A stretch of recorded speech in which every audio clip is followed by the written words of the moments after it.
After a lifetime of researching the dynamic and enigmatic world of light entertainment, I've decided to ditch my notebook and meet the people who inspire me. What makes them the people they are? How do they feel about the show business landscape in which they find themselves? And in a world where anyone can be a star, is there still a need for performers who have universal appeal?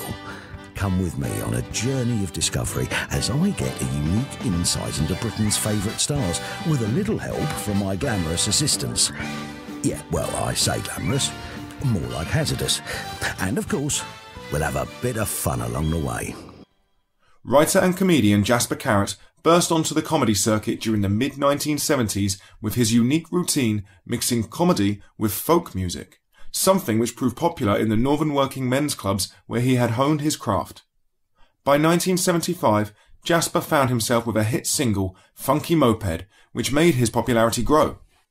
Throughout the 80s and 90s, his partnership with the actor Robert Powell made him one of the most recognisable faces on British television, thanks in part to the classic BBC One caper, The Detectives.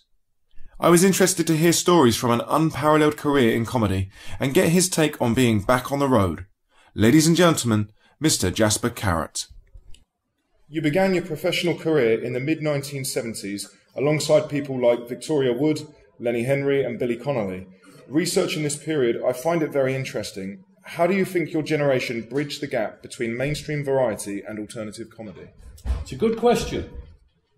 I think myself, Billy Connolly, Max Boyce, Mike Harding, we came through the folk club circuit and also universities, colleges, polytechnics. And we learned how to talk to an audience rather than at them, because comedy in the 70s, well, and prior to that, stand-up comedy was really just one-line jokes, you know, about silly Irishmen and mother-in-laws and whatever. And myself and Bill and Mike, we sort of started to do raconteuring, talking to people about their everyday lives, you know, what it was like to live in big cities, because obviously Billy lived in Glasgow, I lived in Birmingham, and it was a raconteur style, and it wasn't one-liners, it was comedy, but involved, and it was important to paint a picture with words, and it was a real difference to what comedy was, you know, stand-up comedy. And I mean, I was very influenced by Americans, Tom Lehrer, Shelley Berman, Bob Newhart, Bill Cosby, I mean, which you probably shouldn't admit to now. But it was a real revolution. And that was, I'm talking about late 70s. So you're talking in that about 40 years ago. And comedy has changed enormously in those 40 years, you know. And comedy now is like music, because whatever you want, whatever you like, it's catered for. Whether it's pure filth or if it's, satire or reflections upon life. People are doing it, and you have all that choice, which you never had in the 70s. And let's talk about your heroes growing up. You've frequently gone on record saying that the great Bob Monkhouse was a big inspiration. Why do you think he was so important in the direction of British comedy? Well, I don't know whether Bob was that important at the time. Bob was influenced by the alternative comedy that we produced. Bob was not actually a hero of mine. In fact, he was somebody that I would have taken the mickey out of until I saw him in concert in Cabaret. And he was just, I just thought, blimey, this guy is really good. But he was still very old network, you know, I mean, pretty much one-line jokes. And I mean, he was never, I didn't think he was ever blue, although he was accused of being blue. But he was a very clever man, and I got to know him in his latter years. But he wasn't an influence of mine, no. As I said earlier, Tom Lehrer, Shelley Berman. In this country, there was no raconteurs, as far as I could tell, except a bloke called Blaster Bates, who was an explosive expert, and he did after dinners for Rotary clubs and cricket clubs and golf clubs. and he made a couple of albums, and they were very much on the sort of storytelling side. And he would have been an influence of mine, rather than the stand-ups that were going around, you know, doing the one-line gags. In 1978, you were approached by Michael Grade at LWT to appear in your own An Audience With. Now, what sort of accolade was it to head up such a big show?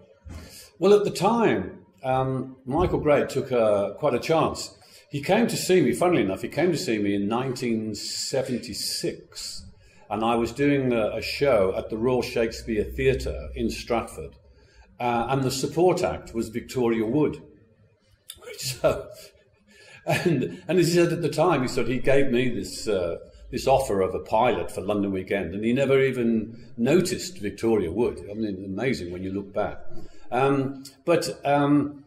He gave me a pilot, and then he really liked what I did, and he gave me the chance to do 6 half hours for London Weekend Television, and that was then taken up by all the ITV regions, who were very separate in those days, and it took 12 months for me to get onto ITV and all the regions. So, like, you know, in January, February, it would be London Weekend and Wales, and then it would go to Southern Television, and then up to Granada, and it took 12 months for it to go round, which was brilliant because I could go in on the back of where it was shown, and I did 125 concerts and sold out 124 of them. And the one I didn't sell out was Burnley, because they hadn't seen the series. And I thought Burnley was part of Yorkshire Television, but it wasn't. It was Granada, and Granada hadn't shown it. Now, where did you get your inspiration for the song Funky Moped? I was touring with an American called Chris Roman, and he'd written a song called Little Big Bike, and it was for a musical in America. And I mean, when I say a musical, it wasn't a big-time musical. It was for, you know, sort of a local theatre group or whatever, and it was called Little Big Bike, and we talked about changing it for the live show, so we called it Funky Moped.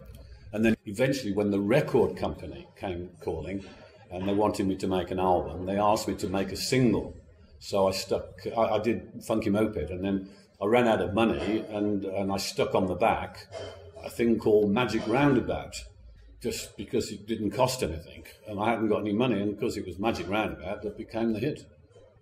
The secret to a great partnership is very difficult to dissect. Why do you think your association with Robert Powell has been so successful? It was a meeting of opposites, really. Robert is this very straight, serious actor. You know? I mean, he was Jesus Christ, come on. And at least I've got the same initials. And we were very, very good friends. So we didn't see much of each other because we lived 120 miles apart. But we were always talking about doing something together. And I was doing a series called Carrott, and we wanted a running theme. And the writers came up with the detectives. And I said to them, who do you see as the other detective? And they said, oh, we don't want a comedian. We don't want anybody funny. And they said to me that we want somebody like, I don't know, Robert Powell. And to them, he was totally unapproachable. And of course, I was very smug, and I just said, shall I give him a call? And they were stunned, and I phoned up Robert. I said, I'll send you some scripts over, see what you think. And the first thing he said to me, Robert, he got back to me and went, these are terrific. He said, it could be a series. And so it turned out to be. Now, as part of the production company, Celador, you had a hand in devising Who Wants to Be a Millionaire? I recently interviewed Chris Tarrant, and he told me that it started as a simple feature on his radio show. So how did you get the format from that simple idea to a formidable television ratings phenomenon? Well, it had very little to do with me, I've got to say that. Essentially, Who Wants to Be a Millionaire was conceived by 3 people from Capital Radio, which is the link with Chris Tarrant, of course. And my involvement really was I was a shareholder of the company, and because that company, Celador, made my shows, it was an in to the networks to get it onto major television. So I didn't have much to do with it other than making Celador a name to be reckoned with in the business. Looking back at your career, what is your proudest achievement? My proudest achievement would be doing an hour's live stand-up on network television. It was ITV, it was a Sunday night, 9 o'clock till 10 o'clock, live to air. No one had ever done it, and no one's ever done it since. And I would say that's probably my proudest moment.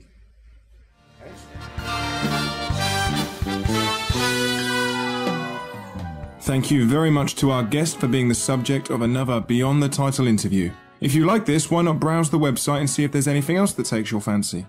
Don't forget to like our Facebook page to receive updates on forthcoming interviews and to see more information about me and what I do. Thanks again, and hopefully see you next time for another Beyond the Title interview.